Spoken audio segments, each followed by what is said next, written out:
عزیز، امید است که جور و صحتمند باشین در هر جای دنیا که هستین. امروز براتون یک آموزش بسیار ساده ای دارم. براتون نشان میدم که چطور میتونین خسته کدو را در داش پخته کنین که بسیار آسان است و یک اسنک بسیار سالم است. و همچنان اگر که ریسیپی قبلی من ندیدین، از کدو من یک پیوره جور کردم و از پیوره کدو تونستم که یک کیک یا مافن جور کنم. اگر که او را ندیدین حتما برین ببینین، بسیار بسیار خوشمزه و لذیذ است. خیلی تا آخر برنامه همراه ما باشید. طوری که براتون گفتم خسته هایش نگاه میکنیم. بسیار خوب دوستان، کوشش میکنیم که همین مواد اضافی که اینجا هست ایره جدا کنیم از خسته ها. خوب صحیح را میشوییم و میمانیم که در آفتاب خشک شود. کلیدش همیز که باید خوب خشک باشه که بتونیم که ایره توست کنیم.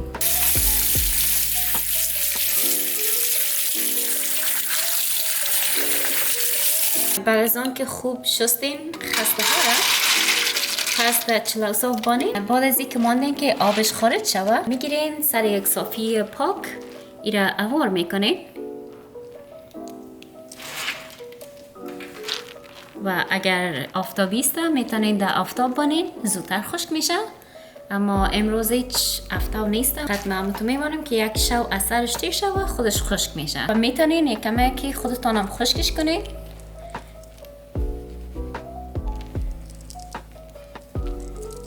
عزیز، طوری که میبینین برای خسته کدو فقط من یک کمک روغن کار دارم، یک کمک نمک. شما میتونین هر چیز دیگه که میخواین اضافه کنین، مثل مرچ اگه خوش دارین. میبینین که خسته کدوی ما بیخی خشک است و ما ایرا شستم ماندم که یک شو پیشتر خشک شود و اگر خشک نیست یک کمک نم داره و اگر داشتان بانین که توست شود خوبش نمیه. خیلی مطمئن باشین که خسته کدویتان بیخی خشک باشه. خیلی میره در کاسه یک میندازیم که چیزا با هم مخلوط میکنیم و میمانیم در پتنوس و در داش میمانیمش.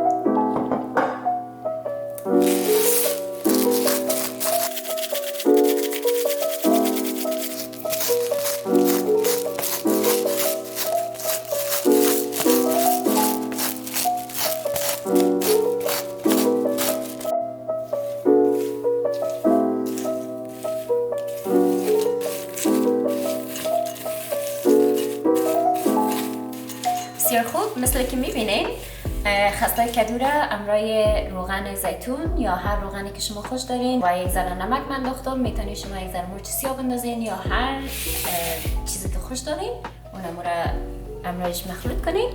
خیلی را در پتنوس ما مندازین.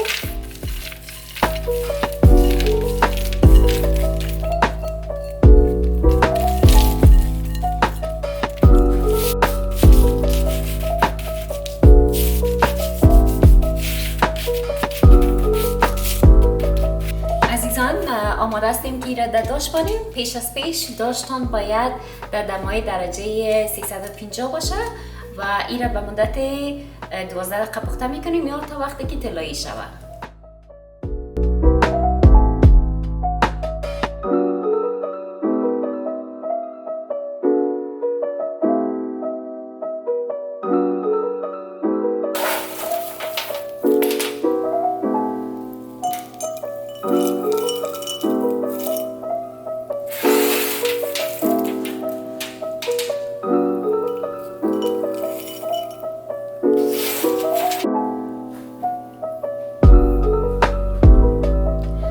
عزیز، خدا کنه از این ویدیو شما لذت برده باشین و خوشتون آمده باشه. یادتان نره که همراه فامیلیتان این ویدیو را شریک کنین و اگر نم هستین سابسکرایب کنین، لایک یادتان نره. تا هفته دیگه خدا نگهدارتان.